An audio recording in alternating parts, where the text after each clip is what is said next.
అధికారుల్లోనూ ఈ భయం ఏర్పడింది.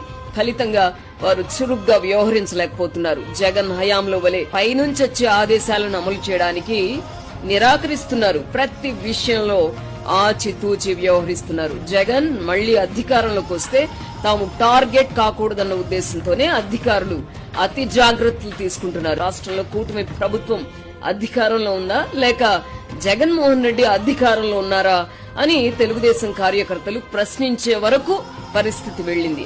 పిర్రికితనం అనేది తెలుగుదేశం పార్టీ నాయకుల డిఎన్ఏలోనే ఉంది. ప్రస్తుతానికి అధికారం అనుభవిద్దాం, 2029 తర్వాత ఏం జరిగినా మనం సేఫ్ గా ఉందాం అన్న ధోరణిని అలవర్చుకుంటున్నారు. జగన్మోహన్ రెడ్డి పరామర్శ యాత్రలు సంచలనమవుతున్నాయి.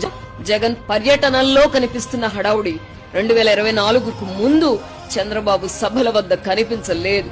ముఖ్యమంత్రిగా ఉన్న జగన్మోహన్ రెడ్డి సభల వద్ద కూడా ఈ హడావుడి ఉండేది కాదు. ఇప్పుడే ఎందుకో కార్యకర్తలు, అభిమానులు మొదటిసారి జగన్ ను చూస్తున్నారా అంటే అదేమీ కాదు. 2019కి ముందు పాదయాత్రల పేరిట నెలల తరబడి అతను జనంలోనే ఉన్నారు.